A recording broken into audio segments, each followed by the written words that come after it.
Hi everybody, we're back for the session with Nirmala.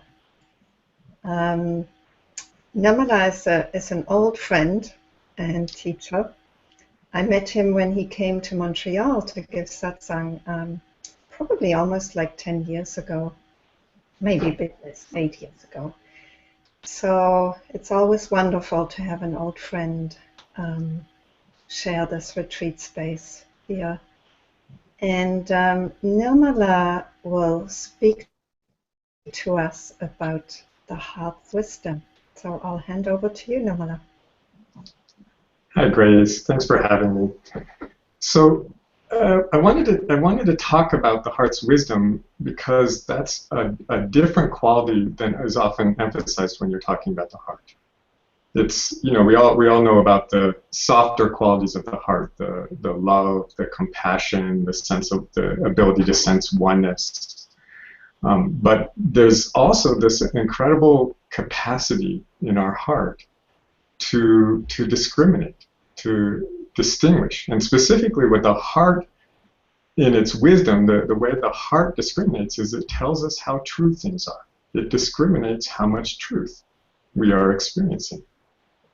And so that's the value of it. And since this retreat that we're doing is about the heart in non-dual teaching, I also think it's especially useful to look at the discriminating, the wisdom quality of the heart, because it can kind of connect those heart qualities to the more the more pure kind of jnana wisdom qualities of most non-dual teaching, and specifically, I wanted to see how you could, or show how you could actually resolve one of the fundamental kind of dilemmas or paradoxes in most non-dual teaching by bringing in the quality of the heart, the wisdom quality of the heart. And if almost every non-dual teacher out there will point to a very big truth, which is that you already are your true nature. You already are pure consciousness. You already are limitless. You already are free. In fact, I'll say you already are enlightened. You already are awake. And that's a wonderful pointing to a very fundamental truth. And yet, it's a dilemma for a lot of people because that's not their experience. Their experience of themselves is often very small, contracted, limited, incomplete, inadequate, unworthy. It's like, you're telling me I am the divine presence of being, and I feel like a hopeless failure. I feel like like a ordinary human being. Yes, and actually, I'm just going to interject there. Sorry, No, because it's so good to add that. And then the fact that they don't get the pointing is another reason for thinking they're just inadequate and small and Yes, it becomes more ammunition for feeling small and inadequate, right? Yes. So there's this dilemma, and the thing that's missing, the understanding that's missing, is that contraction, that sense of smallness, that when your sense of self, the sense of who and what you are, feels contracted, when your awareness feels contracted, when it feels tight, limited, and again, inadequate, unworthy, not okay, not enough, like there's so much lacking in my experience and in my sense of self, in my being. That smallness, that contraction, is the heart. It's the heart sending you a message. The truth is whatever opens your heart and quiets your mind. And so when something is not very true, when it's a small truth, when it's a limited truth, the heart responds by contracting. It opens with a big truth, it contracts with a small truth. And so when you feel contracted, when you feel incomplete, inadequate, unworthy, that's the right way to feel when you're experiencing something that's not very true.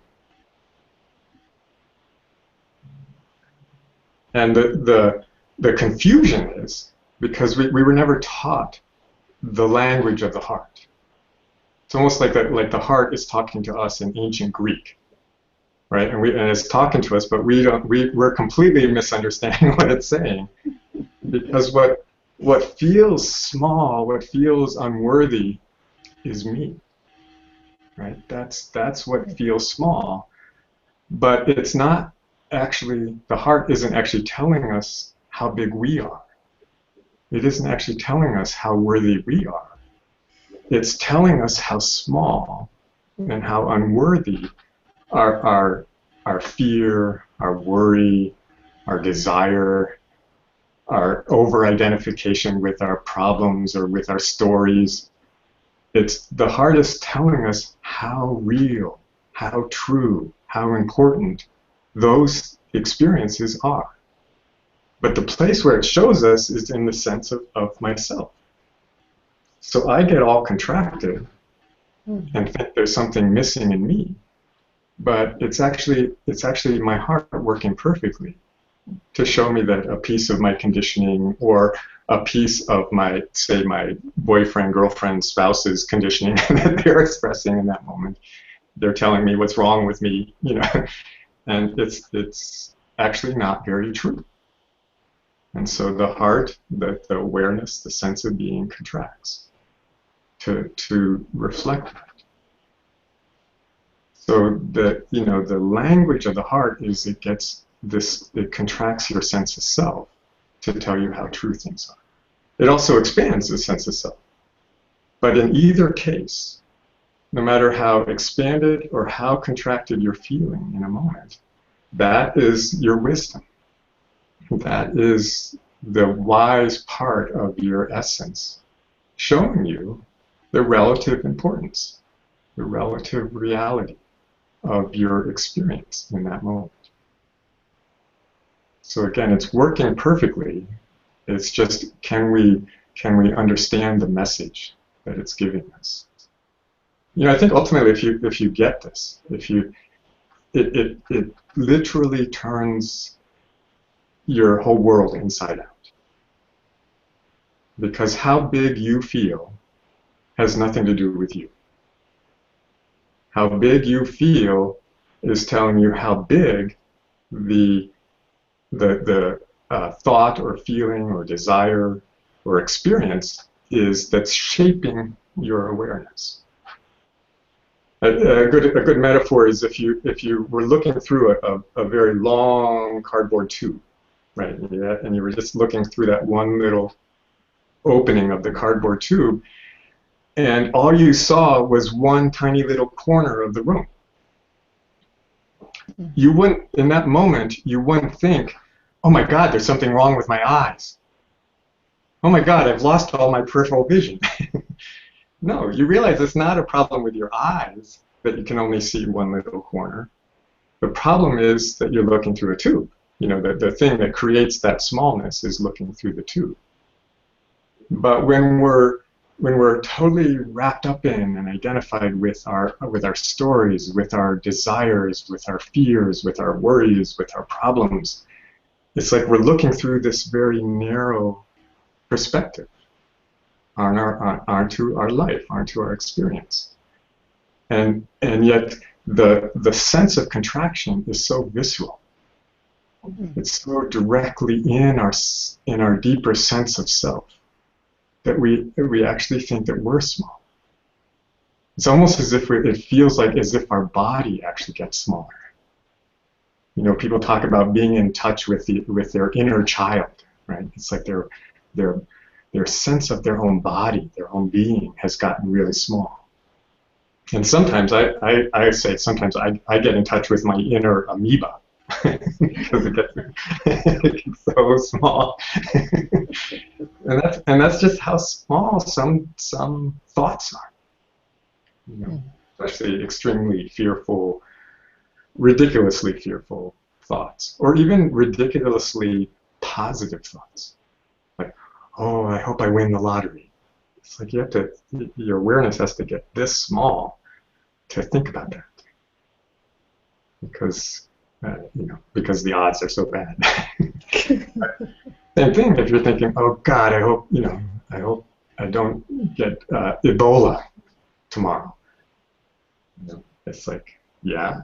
By the way, something I always like to stress is that no matter how small a thought is, no matter how small a truth is, they all are 100% true. There's nothing else but truth. So the only difference again is size. A fear about getting Ebola, a wish to win the lottery, those are really small possibilities, really small realities. Whereas if in the next moment you're just struck by the beauty and the wonder of life itself, and you feel a sense of connectedness or even oneness with everything, that's like taking away the little tube and noticing how big this world, the sky, how infinite really space is.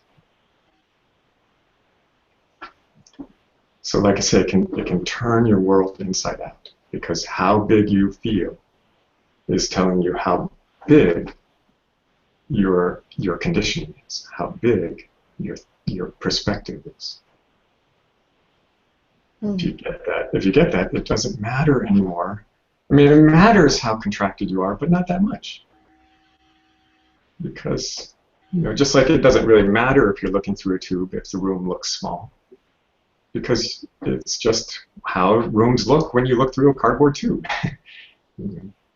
How small you feel when you realize it has nothing to do with your true nature. And in fact, that's what I was saying before, was about connecting up the heart with the non-dual pointing. That smallness is a function of your infinite wisdom, of your infinite capacity. It's doing its job. It's working perfectly. So rather than when you feel contracted, it doesn't even mean that you're out of touch with your true nature. No, it means your true nature is responding appropriately.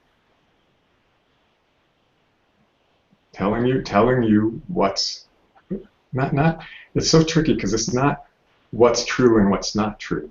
It's always just telling you how true.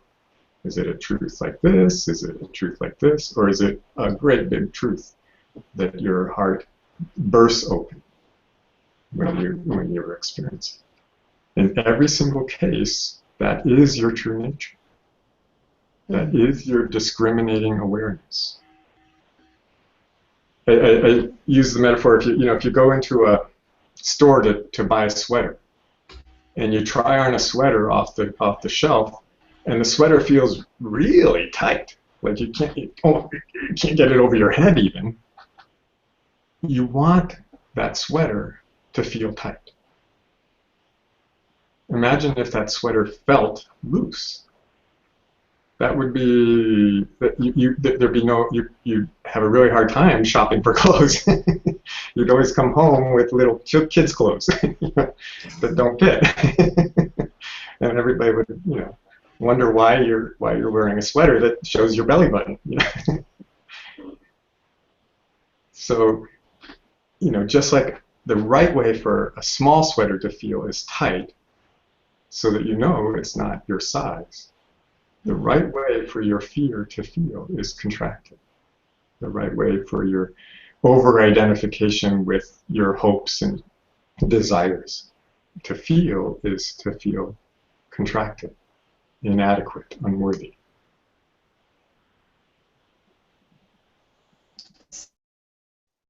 Nirmala, I'm just looking at the YouTube feed, and people are really appreciating the way that you're putting things.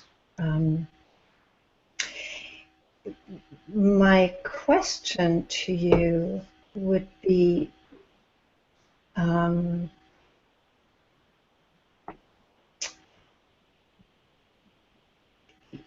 traditional non-dual teaching talks about the big truth, if we put it that way, as the only Yes. truth, and everything else is not Yes. real.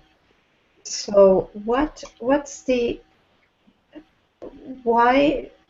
do you want to say, what's the point of saying it's all true? It's just that the size is different.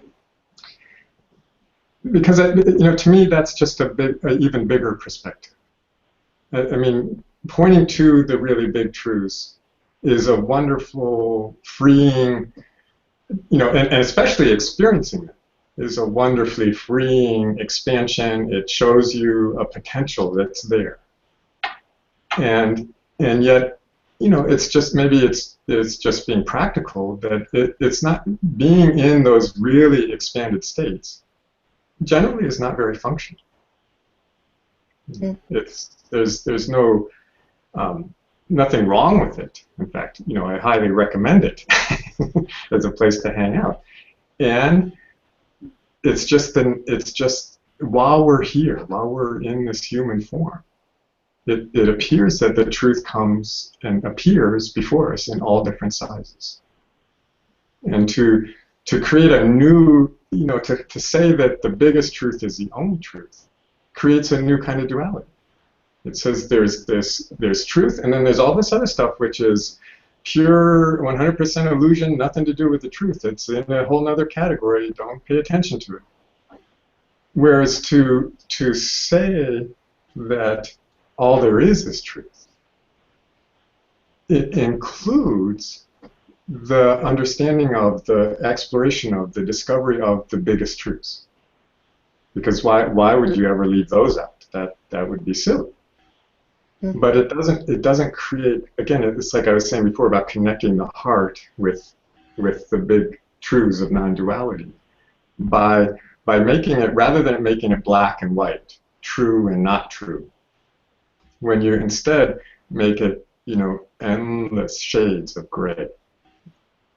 Truth, less truth, less truth, less truth, more truth, more truth, more truth, then it dissolves even that final duality.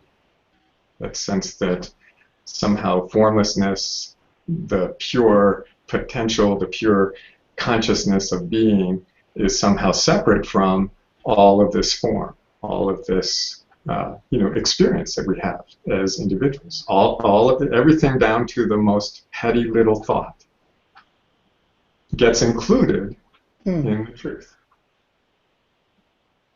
And like I say, all there is truth. That's another. I speak a lot about how, if you really examine it, the things that we call dualities are actually different amounts of one thing.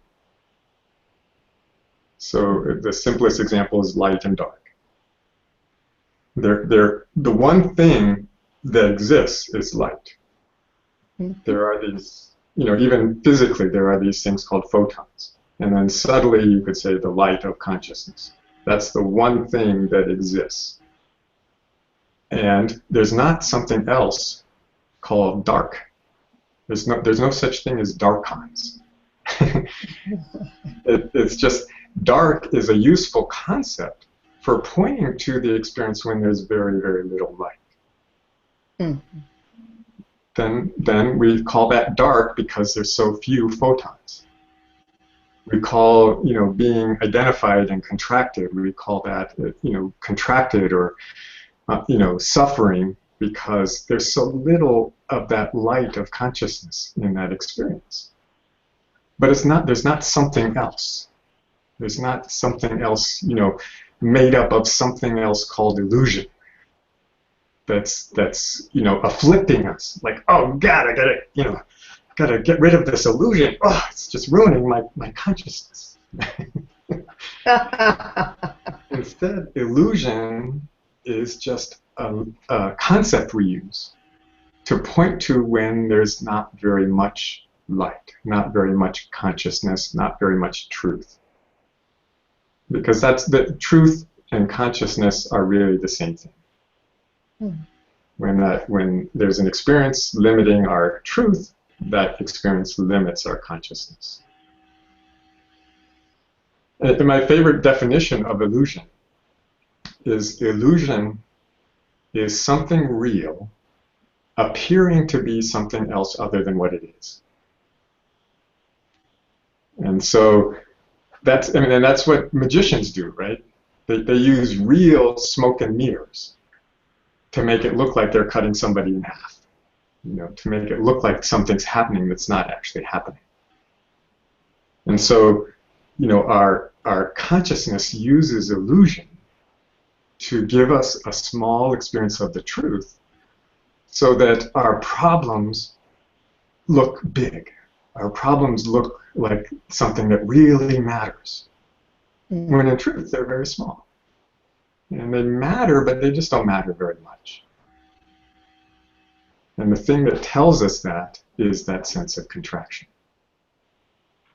That's what lets us know we're involved with something that doesn't matter very much. And with that, again, with that perspective, it even doesn't matter very much if you're contracted. Because that's just, it doesn't, a good thing to remember is that contracting your awareness, contracting your sense of self, doesn't harm it.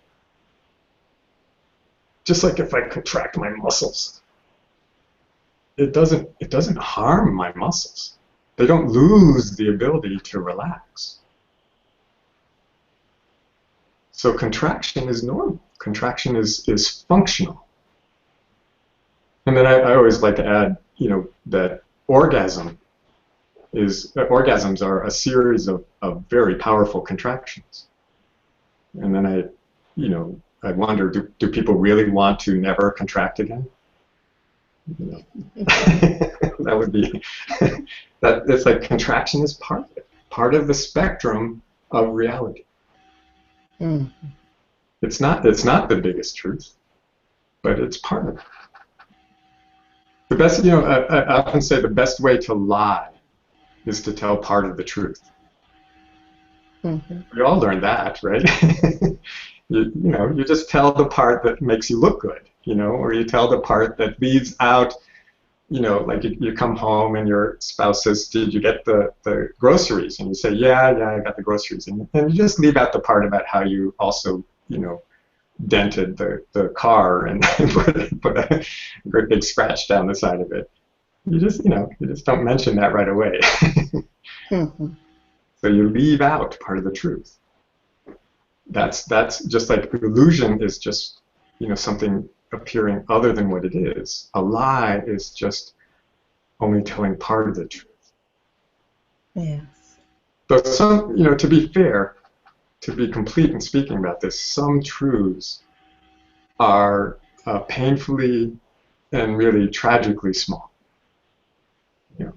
Like racism or some of the more incapacitating fears that we can be conditioned with. They are so small that until you discover that you haven't harmed your consciousness, that you can step out of that fear, or you can step out of that tragically or horribly narrow perspective that would make you mistreat your fellow human beings. It's tragic while you're in it, but because it's so small. So there's no limit on how expanded your consciousness can become because it is infinite. My sense is there's no limit on how small your consciousness can become. It's not in my experience. It can get pretty darn small. Yes, actually, that's a very interesting observation. Yeah. And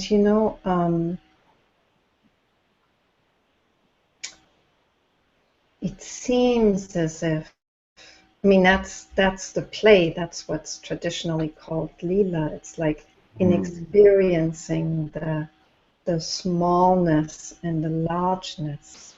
Yes. How we come to see what is truly expanded.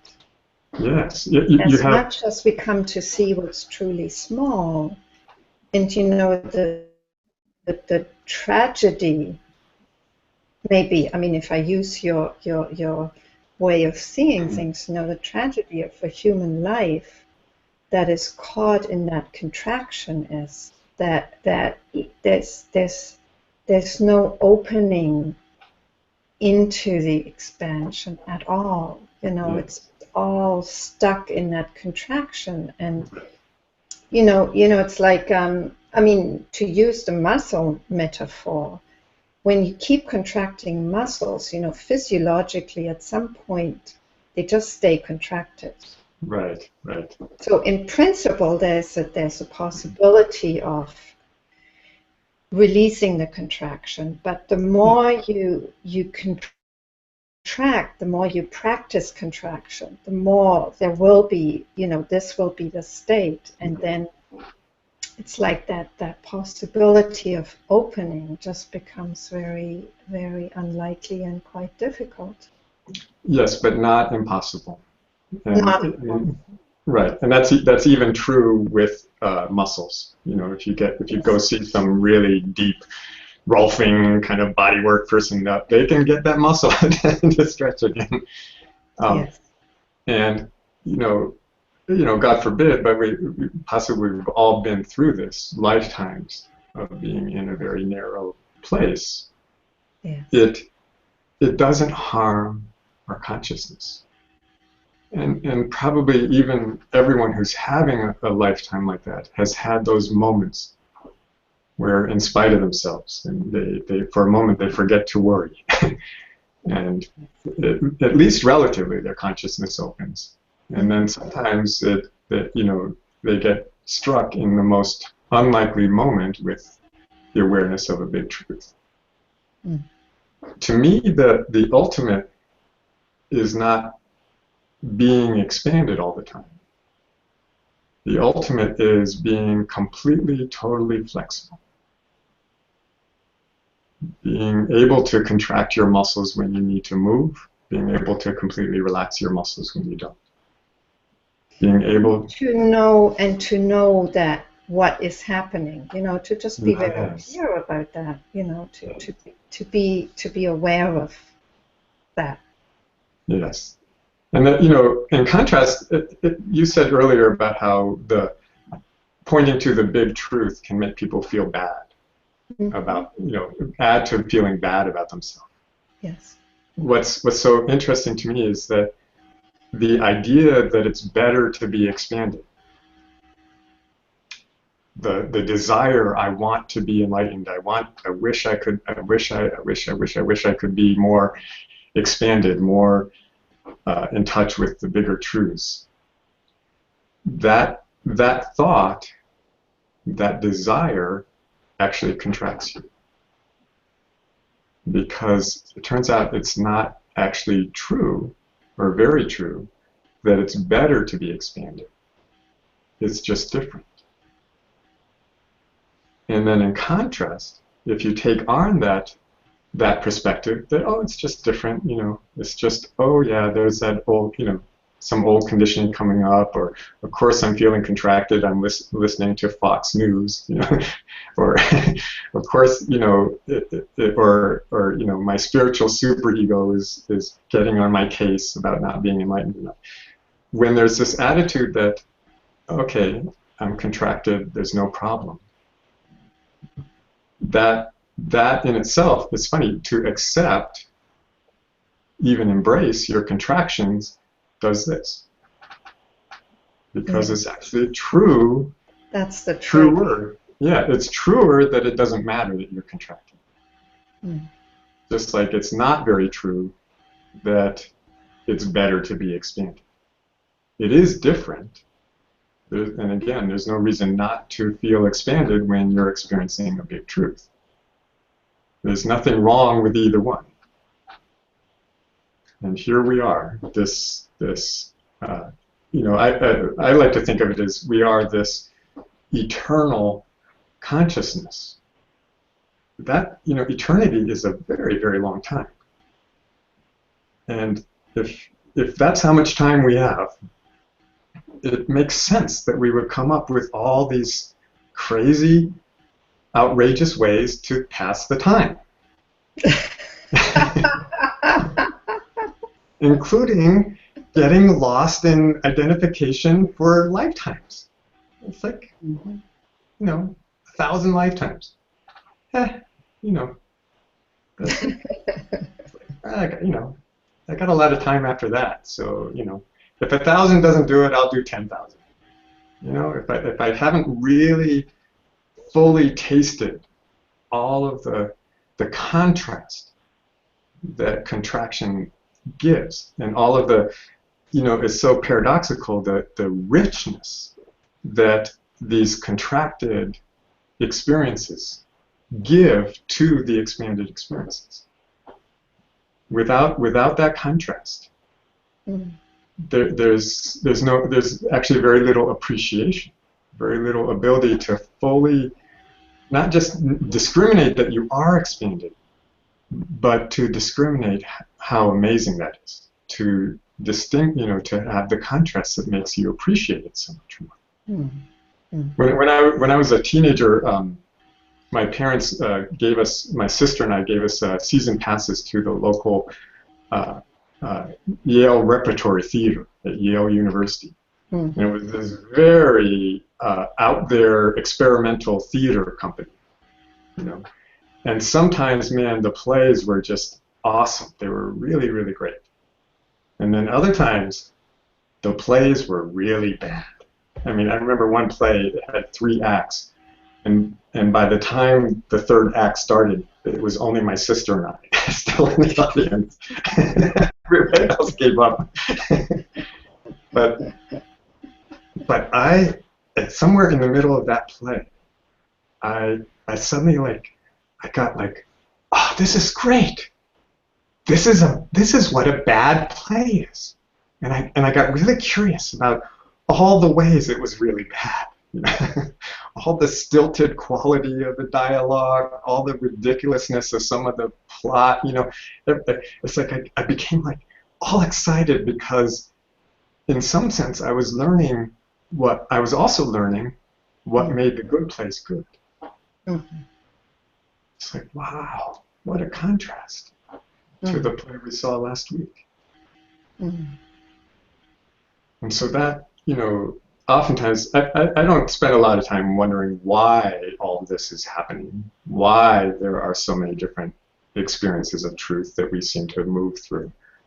But the closest thing I've come up to with a why is because it creates this incredible appreciation, this incredible capacity to not just experience your true nature, but to know why it's so true, to know what makes it so good, what makes it so profound, what makes it so beautiful, really. Whereas if that was just your experience, for eternity, hey, infinite bliss, so what? Who cares? Been there, done that. But if you've lost it, oh my God, and then you find it again, oh, how sweet.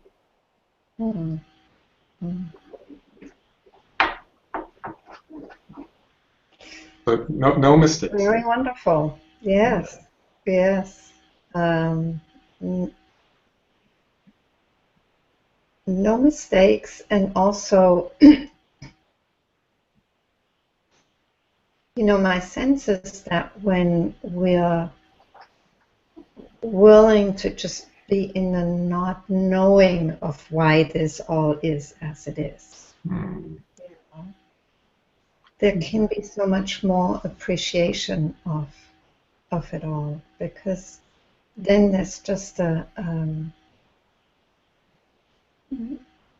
it all just has its place. It's all just part of this mystery, and none of it really can be rejected, because it shows up just because it's there. It's part of the whole big mystery. Yes. Ungraspableness. Yes. Of all of it.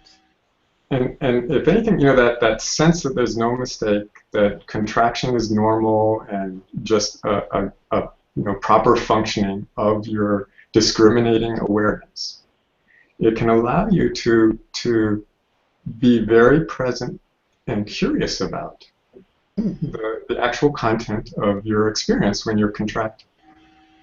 Yeah. And again, this is another one of those kind of like paradoxes, or the way things work the opposite of what we might expect, is that when you're not resistant to being contracted, and you actually hang out there and explore it and really examine, like, oh yeah, I'm thinking that I should be, I shouldn't be getting old. Like, how could that be true? You're like, you finally get it, like, oh, that's the thought, that's the one that's contracting me.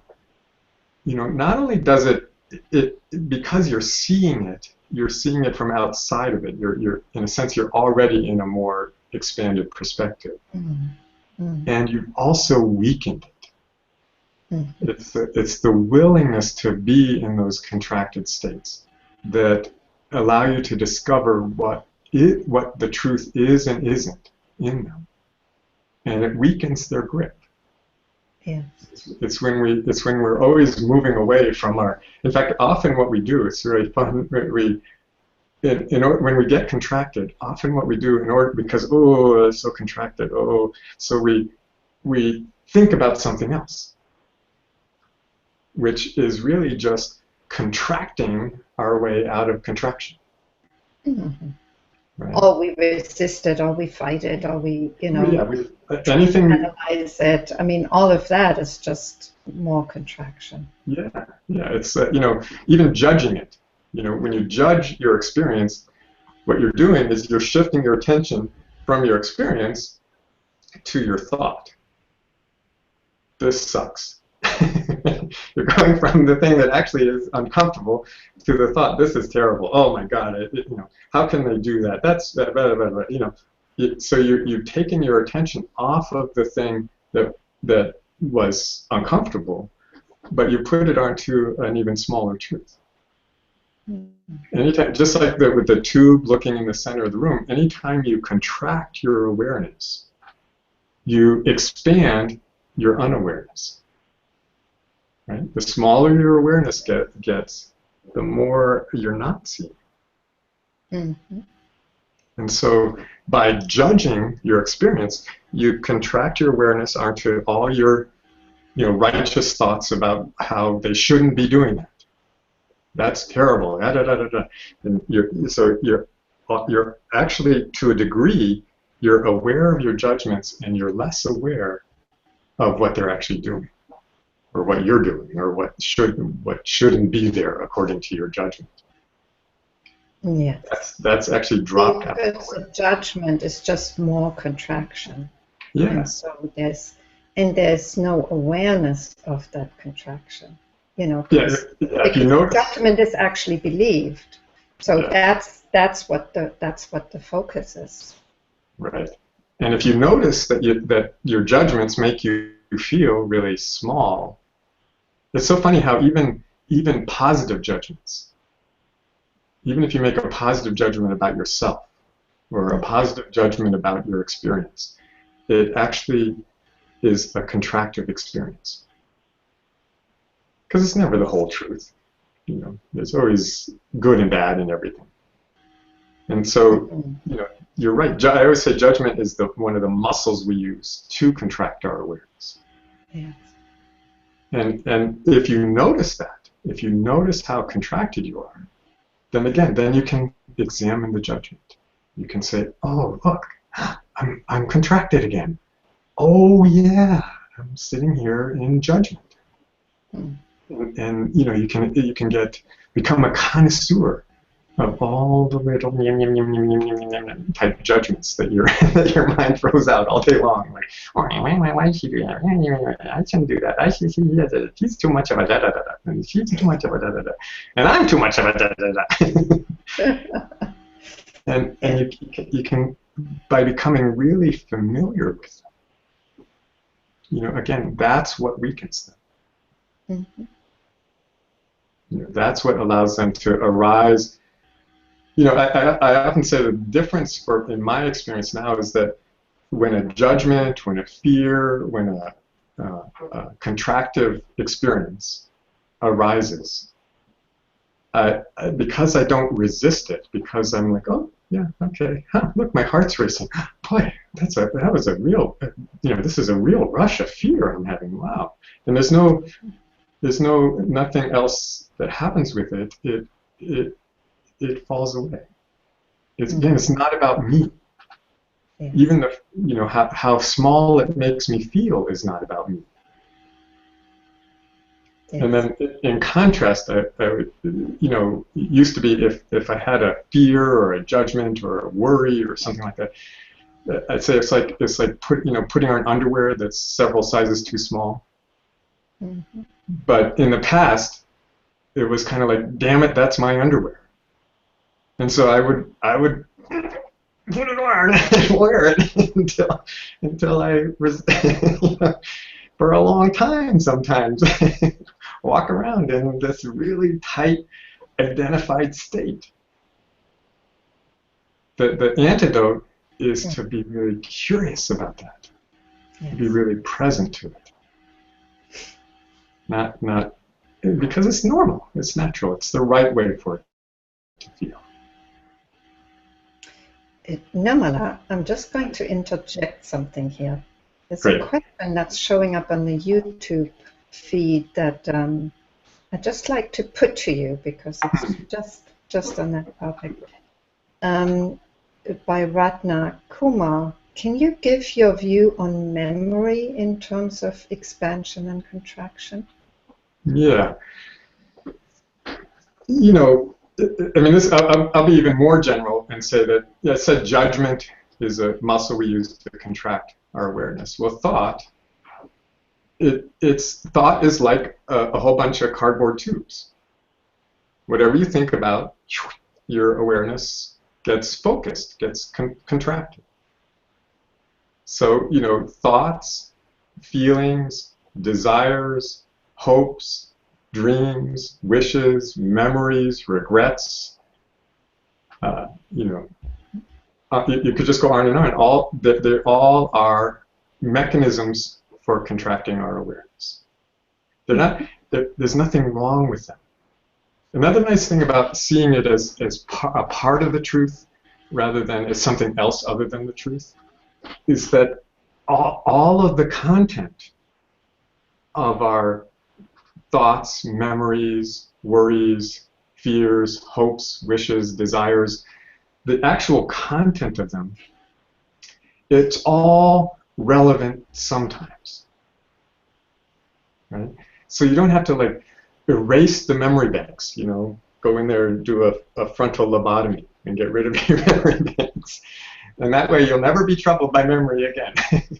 Mm-hmm. No, what helps is to discriminate the importance, the relevance, the significance, the reality of a memory. And any particular memory can actually be relevant right now. It's rare. It turns out it's rare. There's not a whole lot of useful information in our memory. I mean, actually, there's a fair amount because included in that is your your phone number, your email address, your best friend's phone number, how to cook an omelet, how to change a flat tire. All that stuff is included there. Why would you ever want to erase that'd be like erasing your entire hard drive just because sometimes there's stuff in there that you don't need anymore. No, it's the beauty of the heart's wisdom is that it tells you when a memory is relevant. Mm-hmm. Because any one of those things, even what we normally think of as a fear, when it's actually important to have that possibility pop into your mind, when it's actually relevant to I live in Arizona, so like when you hear a kind of funny rattling noise when you're on a hike, it's actually a very relevant response to say, oh my God, a rattlesnake. Right? Yeah.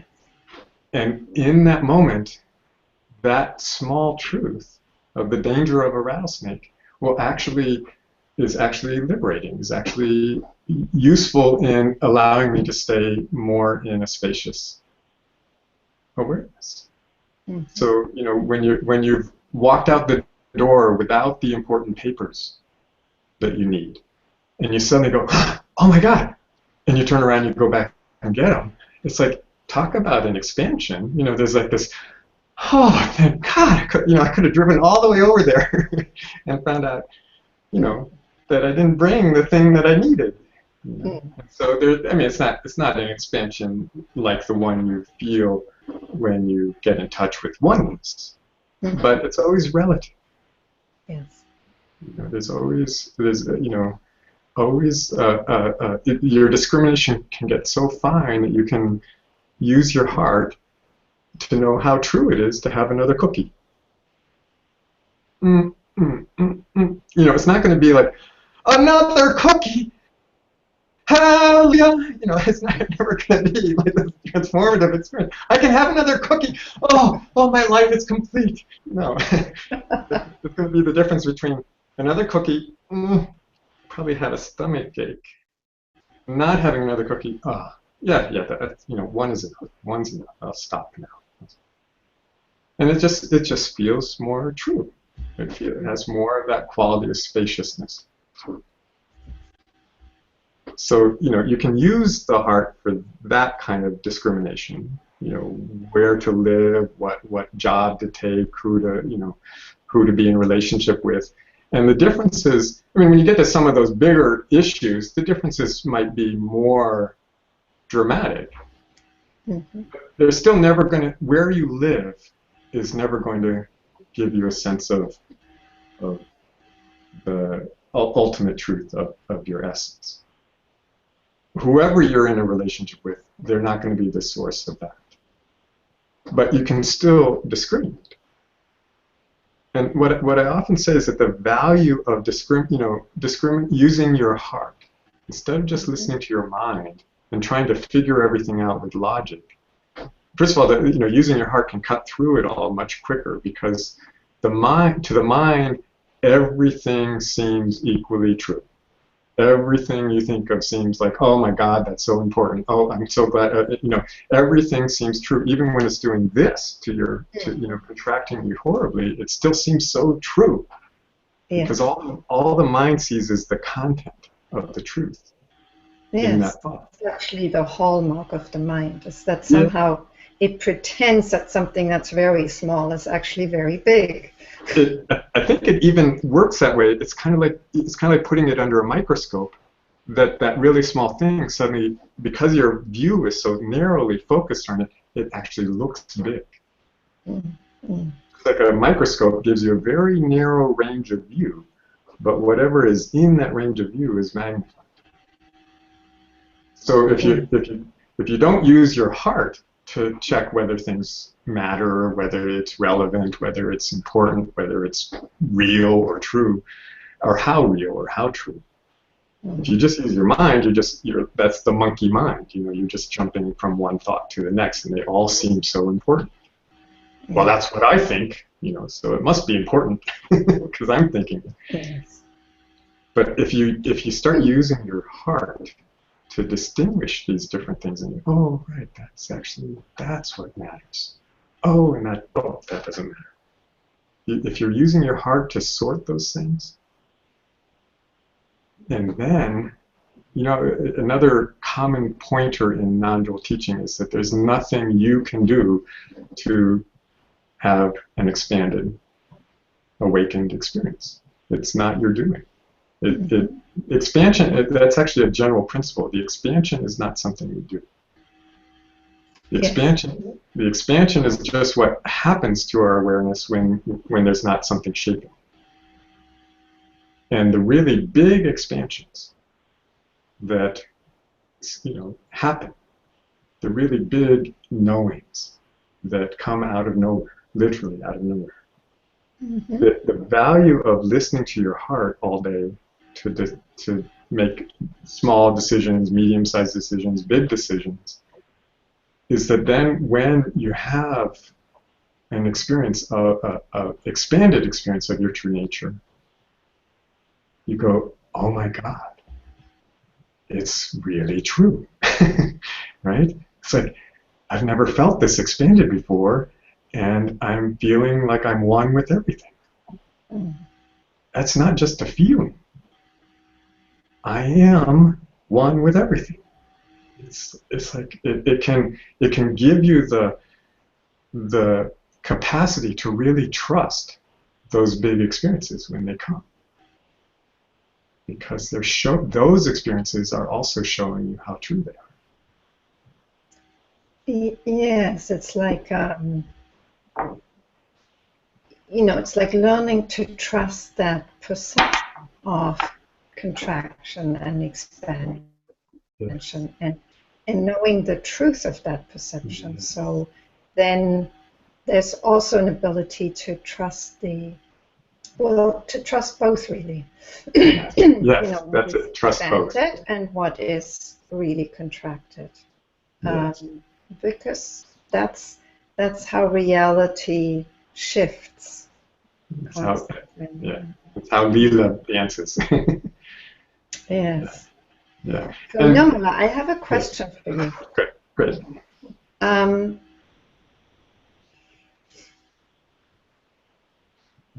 how about the memory? That there can be the memory of fairly small things, like Yes. how it feels to feel jealous, or how it feels to feel to kind of be caught in addiction, whatever. And I'm naming those because they came up, in questions in other sessions. Yes. And then there can be a memory of vast experiences, vast truths. Yes. And somehow those memories of vast truths, they can be misused to create a small interpretation, a judgment. I lost it.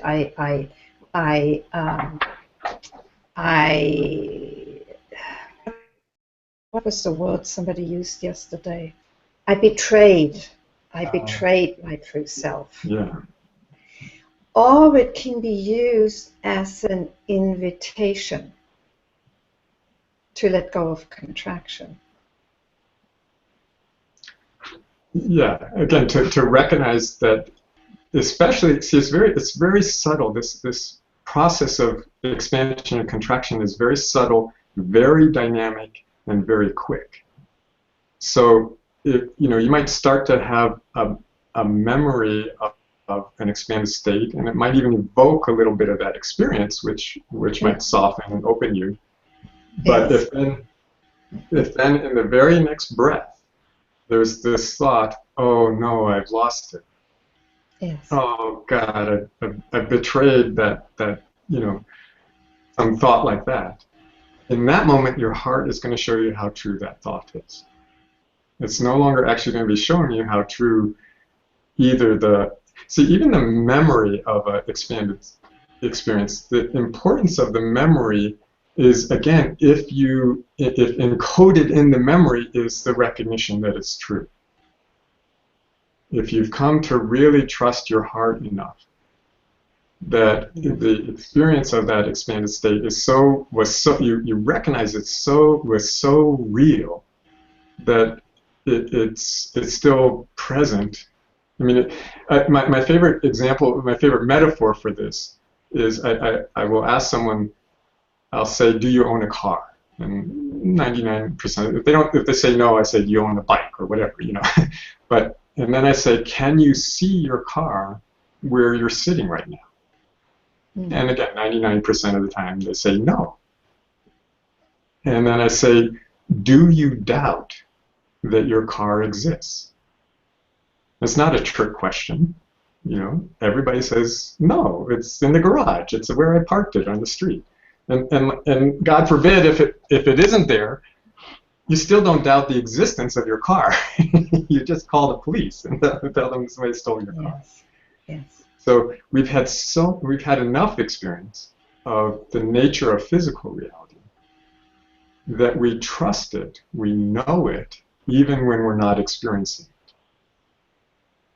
And so the real value of the expanded experiences is when they bring us to that state of trust. When they bring us to the place where, again, you're in that total flexibility, where it doesn't matter whether right now you're experiencing an expanded state or right now you're experiencing a contracted state, because you trust the nature of your own consciousness. You've had so much experience of it expanding, contracting, and you've had so much experience of those big truths that you know they exist. You know they exist the same way as your parked car. You're not touching it, you're not seeing it, you're not experiencing it directly, but that's okay, because you know it's real. So if you encode into your experiences, if you get curious about how true things are, then the memories of the big truths will have that, you'll recognize, oh right, I felt really expanded. That's a big truth. And so even if you're not experiencing it right now, it's still real. It's still as and Nirmala, I mean, you have experience of accompanying people and guiding people in this, because for most people, there may be a recognition of truth. Yes. Big truth. Yes. And then what happens is there's a sense of having lost it. So it's not actually trusted. And the trust seems to come for most people, unless the experience is so huge and so real for so long that it really truly can no longer be doubted. But even then, sometimes they do. Sorry. Even then, sometimes somebody will, they'll say, "Oh, I was in this amazing space for 10 years, and then I lost it." Yes. Okay, so you're right. Even then, it can be doubted. So remember, there's no limit to how contracted we can get, ever. Yes. So, what in your experience can create that trust? Can allow that trust to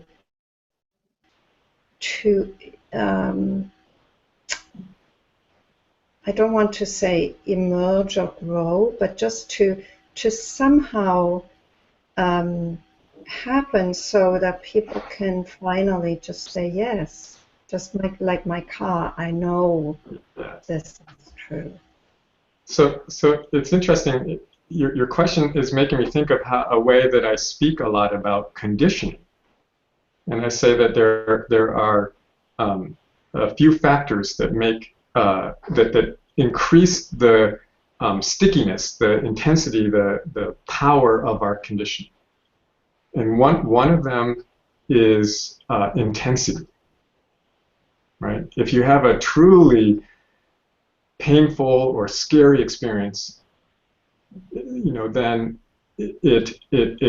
one bad experience, one really scary experience, can give you a lifelong phobia. Mm-hmm. Right? The experience was so intense that it created a lifelong pattern of conditioning. Yes. The other factor that affects our conditioning is repetition. If you have a lot of not so intense experiences, they can still dig a very deep rut in the patterns of your conditioning. And so if you take those two and then turn it around. What is it that builds trust? What is it that creates trust in our being? One, and it's specifically trust of our true nature, trust of the bigger truths. One is that what you mentioned a moment ago is the intensity of that experience. The bigger the experience is, the greater impact it tends to have. Right? The other thing that can create trust is the repetition. Now, there's another factor at play here, which is how easy it is for someone to trust. And that actually brings back in the whole question of conditioning. Some people, you know, they didn't have a lot of intensely painful or scary experiences. The things that were consistent in their life were things that actually allowed them to trust.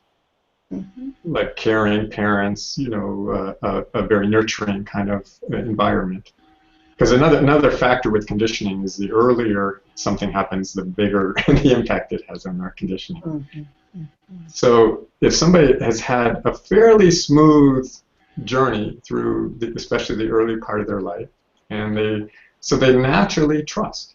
They naturally, you know, it's like there are people who, you know, they meet someone and they pretty much trust them. Right. There's other people that they meet someone and it's only after they've known them for 12 years and they've done everything they ever said they would do. You know, it's like with enough repeated experience, then they trust that person. Yes. So it's like a dance between our conditioning around the issue of trust and how much experience, how strong the experiences are of our true nature.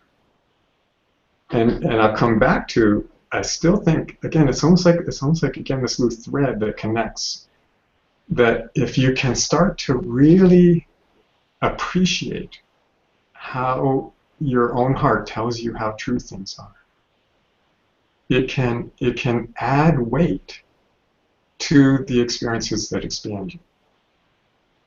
And remember, you don't need to have great big experiences if you have repetition.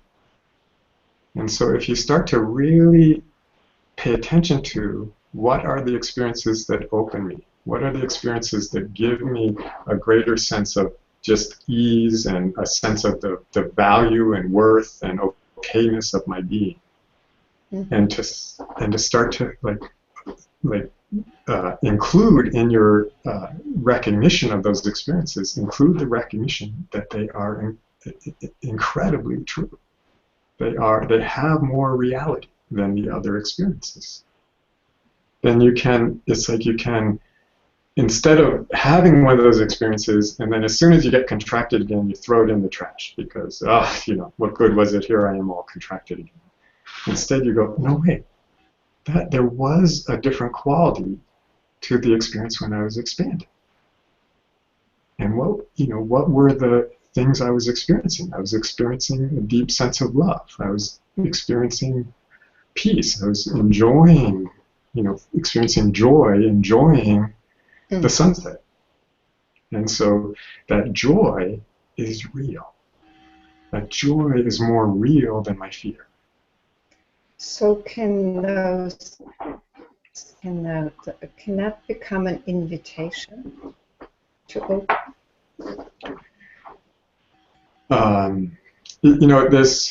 It's so, again, remember, it says so subtle and so dynamic, so quick. So it's always just a question of, in this moment, what's appearing.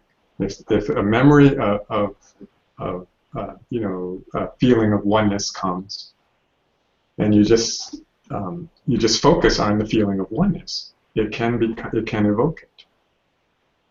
If a memory of oneness, well, I was going to say, if a memory of oneness comes, and you immediately jump into a judgment of, oh God, I wish I had never lost that feeling of oneness, then that will take you out of the experience.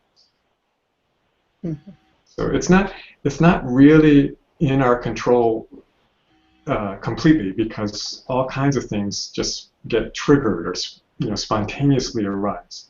what is within our, control. I use that term lightly. What is within our power is to notice how true they are, is to very finely and accurately discriminate what is this experience like.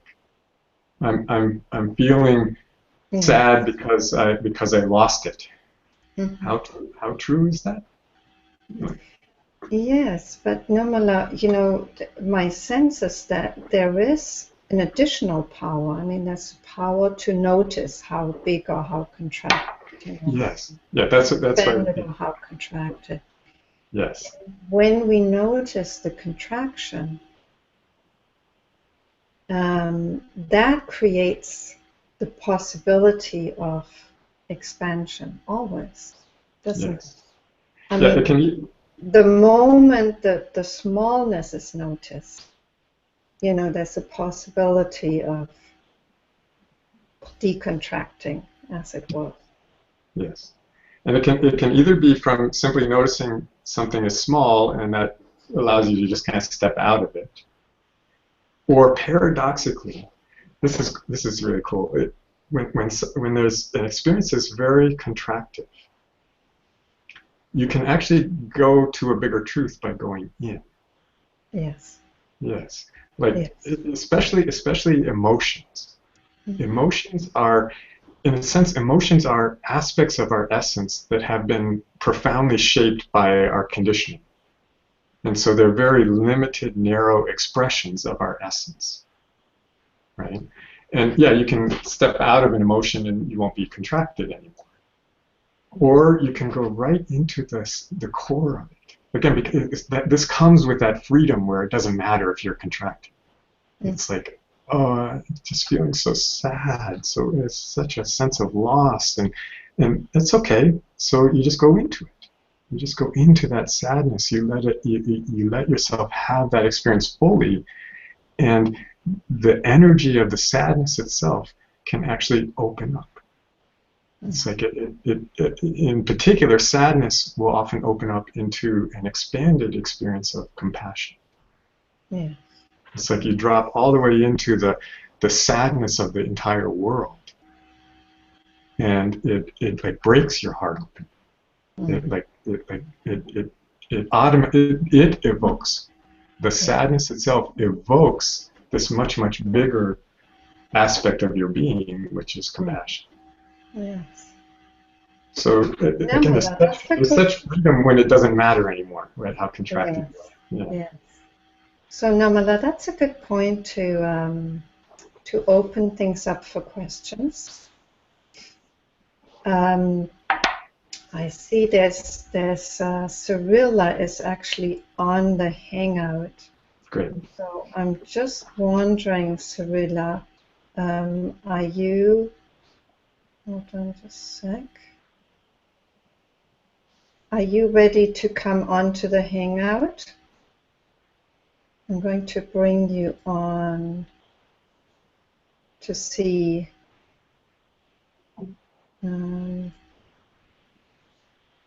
Hello, Cyrilla. Hello, Cyrilla. She was there for a second, and then she went away. Yes, I just unmuted your mic. Can you hear me?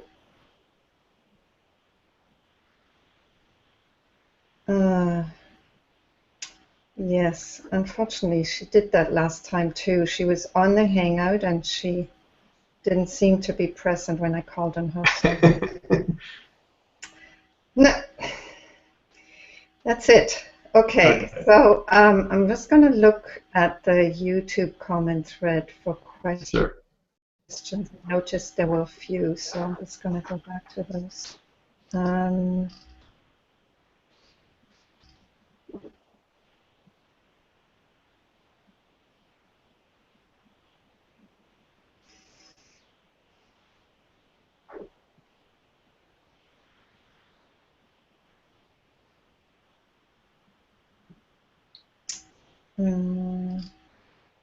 Let's see, there's a lot of comments. It's hard to find the questions and all the comments.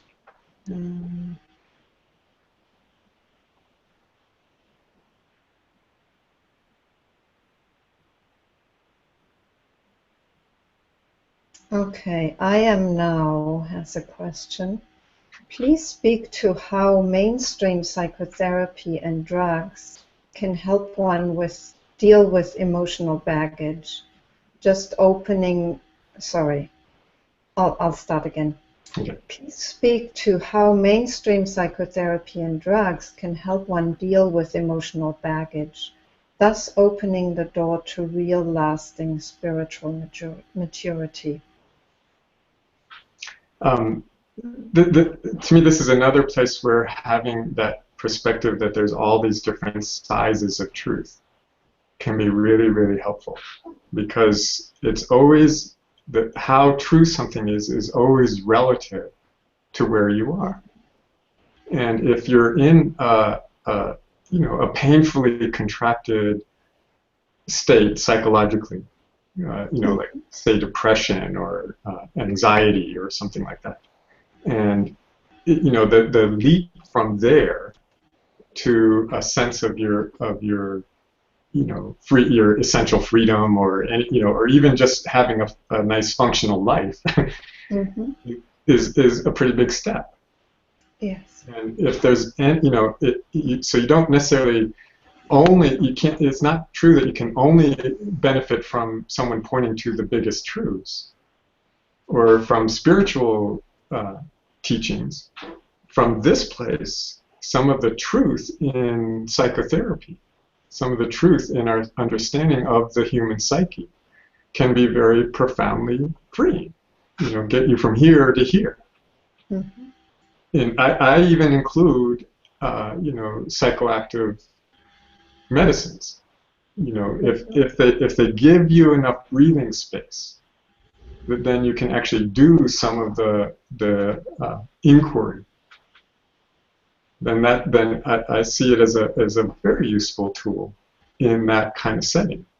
And the only thing I would add is that it's just from my own experience, my own perspective. It's really wonderful if you can do that kind of work with someone who also has a spiritual perspective, because you never know how far you can go. If you go to a psychotherapist who the only thing they know how to do is give you a better ego, then they will give you a better ego. But you may have missed an opportunity in this whole, uncovering of the patterns of your depression or your anxiety. You may have missed an opportunity to go here, to go into a much, much bigger truth. So if you can find someone who is skilled and knowledgeable and very capable to work with you at whatever level you are, including the really big truths, then why not go to somebody who can take you a long ways on the path, rather than someone who can just fix your anxiety issue with a drug, or fix it with some psychotherapy. If they can, that's wonderful, but why stop there? Yes, I like that answer a lot. Thank you, Nirmala. And I just see that Sebastian is trying to join. I'm going to try and bring. Oops, he keeps disappearing. Okay, I'm going to try and bring you on before you disappear again, Sebastian. Hello? I see your face now. Yeah, are you there, Sebastian? Can you unmute your mic? Actually, I'm going to unmute your mic. Okay, here he is. Hello, Sebastian. Hello. Hello. Hello. Okay, so there it is now. Yes. Hi. I have quite technical problems, so So you hear me, Nirmala, as well? Yes, I hear you. yes, we can hear you. So you got to ask your question or make your comment before you disappear again, Sebastian.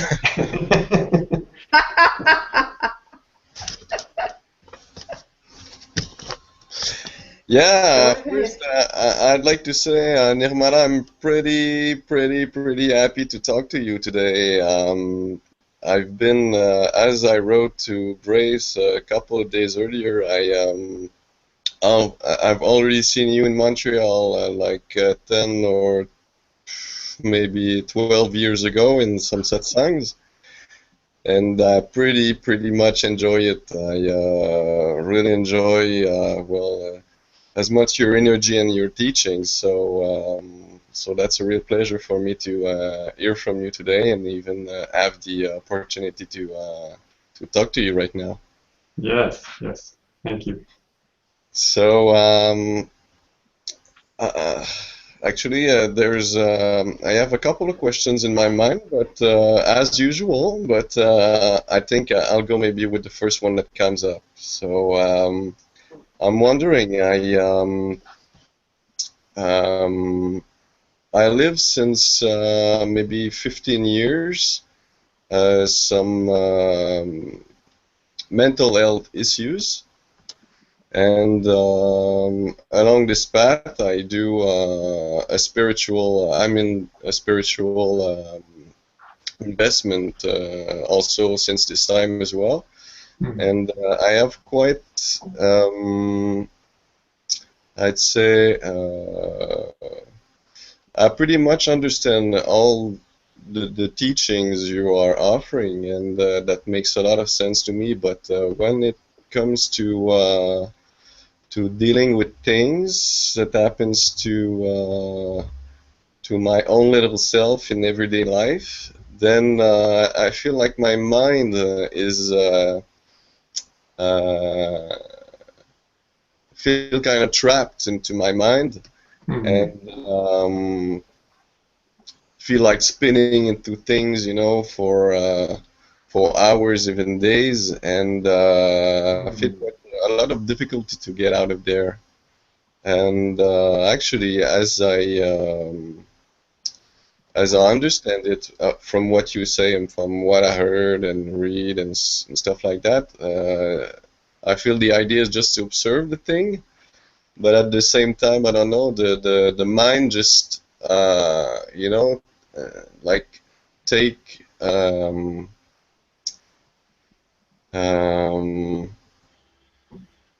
kind of own all this thing, and I feel kind of trapped into there, and I have difficulty just to observe, just to welcome this, and to stay into this, and that's it. The mind, it always goes up in the mind, and the mind Yeah. goes starts to, yeah. So I was wondering if you would have a cue as how to maybe dealing into this Yeah, as, I do have a very simple practical suggestion. yeah, And when the mind is that active, yeah, right? That often there's something energetic that's actually powering it. It's like an engine, and it's burning fuel, right? It's got to have some kind of fuel. And very often the fuel that gets our mind going so fast is anger. When anger, the energy, remember I said a moment ago about you going into the energy of sadness, when there's a lot of energy of anger, which is normal, it's natural, it's healthy. But when that energy of anger moves up into the head, that's like I said, that's like pouring fuel in the engine, you know, like high octane, gasoline, and the engine goes, and so the always, if you can be curious about the content of your thoughts, that's great, right? But if you can actually get a little bit, it's like a little bit more penetrating, a little bit more subtle, and really feel that energy, like just the energy of the thought, just the how much energy there is. It's like you can be exhausted and your mind has still got lots of energy. exactly, It's like you can't fall asleep. You're like exhausted, you can't fall asleep because your mind is going. If you can not only get in touch with that sense of that energy, but actually drop it down in terms of that energy. Actually, the best place is your belly. Is what? You're down into your stomach, into your abdomen. Down I said belly. Yeah. Down your lower trunk. Yeah. If you can, and it's really just a matter of kind of inviting it, allowing it, just visualizing it. Just bring that energy down into your hara, as they say in the Orient, into the center, the lower center of your being. Yeah. And that's like a you say to bring this energy there, to bring your attention there in the hara. Yeah, bring your attention there. Invite the energy down. Just have a sense of moving it down, because it can burn. Like it's like rather than it making the engine go around and around and around and around. Instead, you can just have a little volcano going in your stomach. It's like the stomach is designed. You could say it's the right container for that kind of energy. Whereas the head, it's too much energy. It's like putting too much energy in too small a container. But your belly, and even not just your belly, but you can actually let that, once it's down in your belly, you can actually let that energy be bigger than your body. Which is not something we normally think of doing. When there's a lot of energy, because we're identified with our body, we think, oh, there's energy, it's in me, right? And so we experience it in me, in the body. And so you can drop it down into your belly and then let it get big. Let it be bigger than your body. And when that energy is bigger than your body, when you can just be here with all, I said anger, ultimately it's not, just like the sadness can lead you to compassion, that energy of anger, if you just let it be here, it can open up into a feeling of strength. Just an incredible sense of capacity. So I said it's a real practical kind of pointing. It's just the invitation to bring that energy down into your belly and then let it be big. And then find out, is it really such a bad energy? Well, if I can get back a little bit. I know that there ain't nothing bad into it, and I know there's a cause just behind this as well. Yes. When you're talking about anger, that makes sense to me as well. There is anger into my body, into my body energies and stuff like that. What an opportunity, that if you're in touch with that anger, it's a beautiful place to explore. But it's really hard to do that when the anger is doing this up in your head. When you drop it down in your belly, then you can, like I said, you can just kind of, it's like a nice warm fire, It's there, like, this amazing energy, because it's not making anything spin. It has a place to ground, and then you can find out about that energy and find out. And not only is it not a bad energy, it's a very beautiful aspect of your true nature. That strength, that power, that capacity is a beautiful, quality of your being. And like I said, most emotions are these, just because of our conditioning, because of the way we were taught to experience them, that we end up with these very small, limited, distorted expressions of that energy.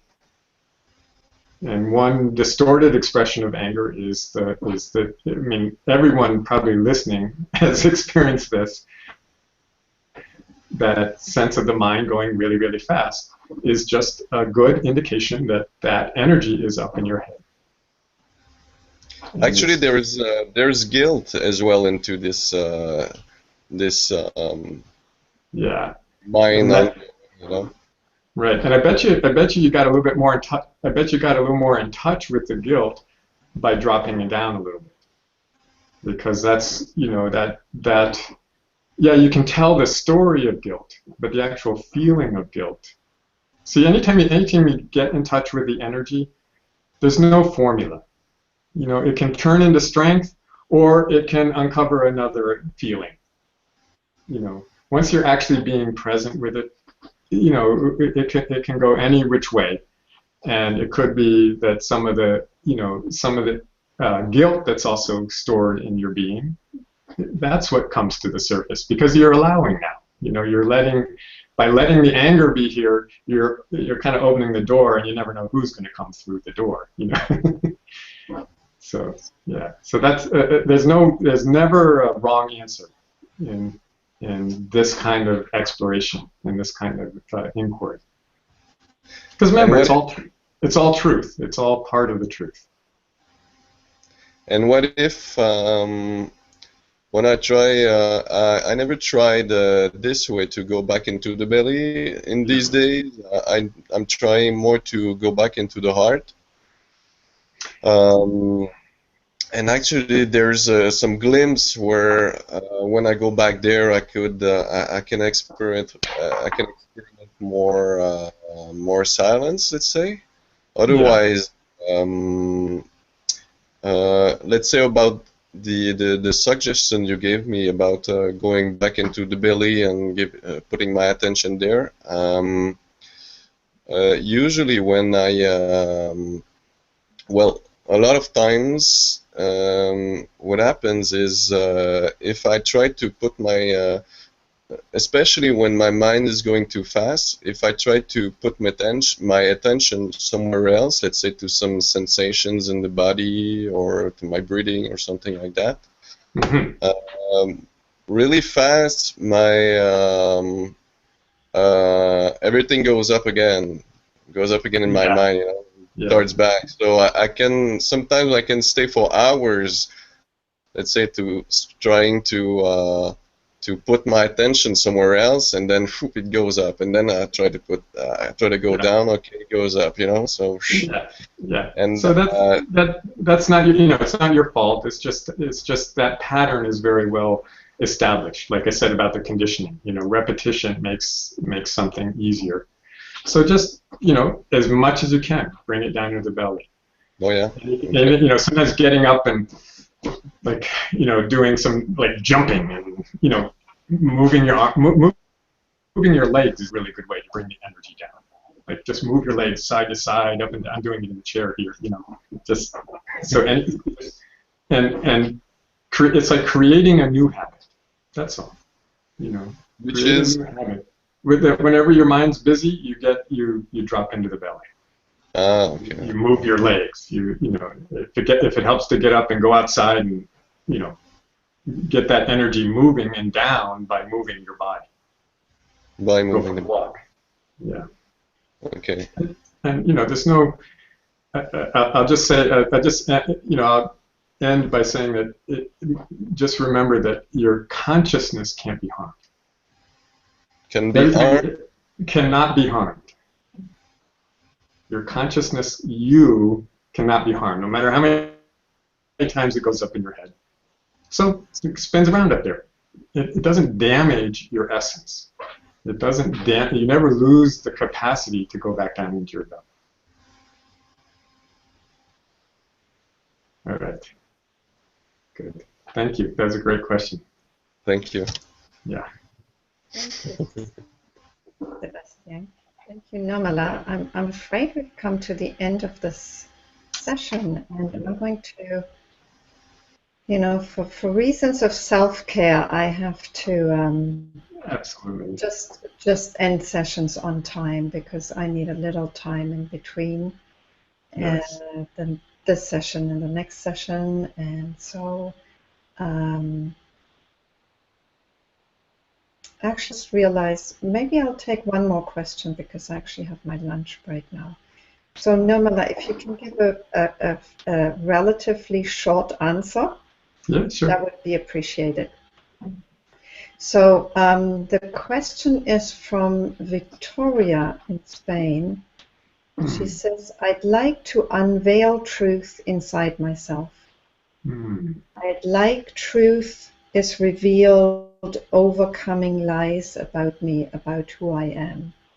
How can I forgive myself and develop compassion? Thank you. There's a few things, but maybe you can answer, because we've talked a lot about the big truths and the small truths. And I like the fact that she brings in forgiveness and compassion. So maybe you can speak to that. Yeah. You know, the deepest, most lasting forgiveness is when you discover that there's nothing to forgive.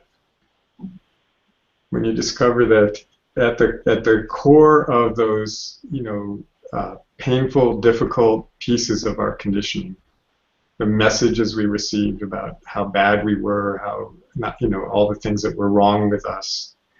At the core, all there is strange to say, truth and love. That was the purpose of them, and whoever gave you, first of all, those messages aren't your fault. So there's no reason you don't.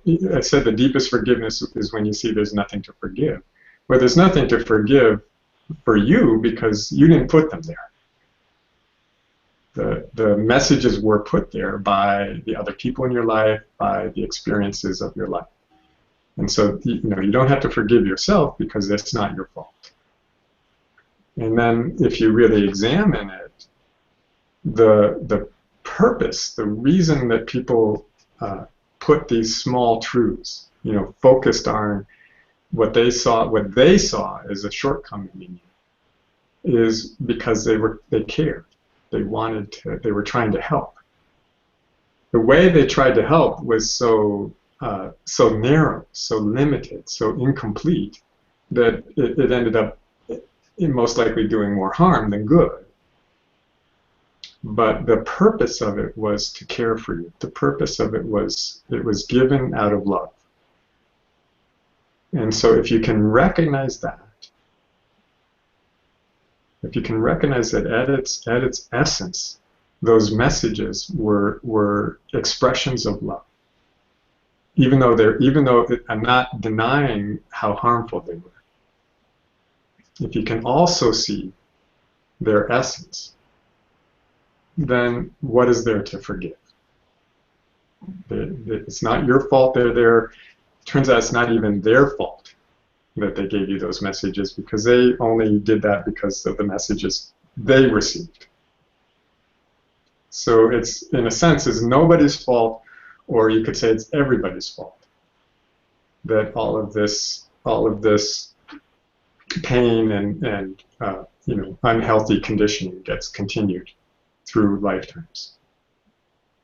And yet, it's always possible right here, right now, to see the truth of those messages, to see how small they are. Another way which you can get to that place where there's nothing left to forgive is when you realize they aren't even true, or they aren't very true.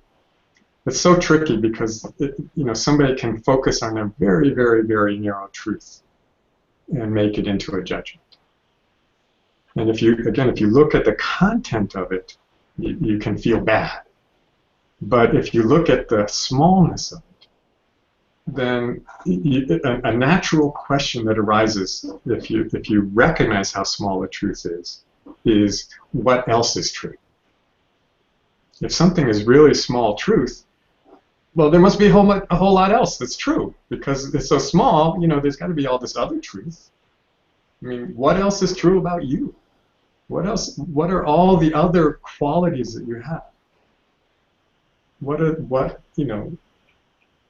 Your essence? What's true about that? What's true about your awareness itself? Is there such a thing as bad awareness? No, awareness is just awareness. It doesn't even compute to call it good or bad. And so, there's this small little truth that someone implanted in you, this tendency to focus on some aspect of your being, and not noticing, it can even be something like, that you're like, say, a thought that you're stupid. Well, guess what? Everybody I've known, including myself, can be incredibly stupid, right? It's just part of being human.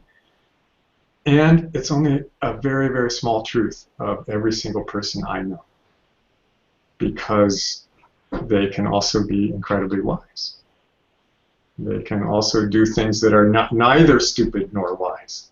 Like, they can do things that are loving or playful or silly or a whole huge range of things that people do, including everybody I know does stupid things.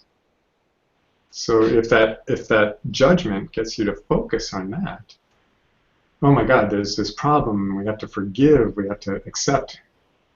But if you just notice that there's a whole lot else that's true, it's like, it's like it becomes like a very, very, very small part.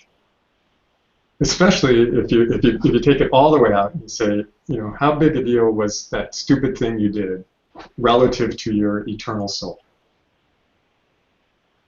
It's like, it's so small. It can get so small, like I said, that you don't even, like when a piece of a leaf hits you on the forehead on a windy day. A leaf goes by, hits you on the forehead, and blows on down the street.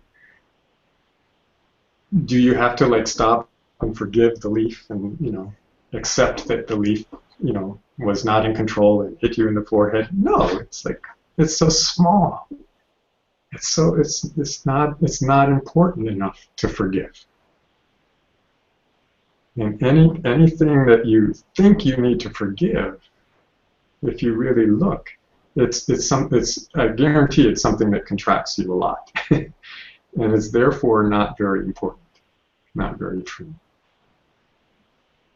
Nirmala, thank you. That's a great way to end this conversation, because it brings us back to the heart's wisdom, yes, which is to know what is the big truth, what is true ultimately, and what is just small truths about ourselves and about others. yes. And really, with that knowing also comes and not just a wisdom, but also a compassion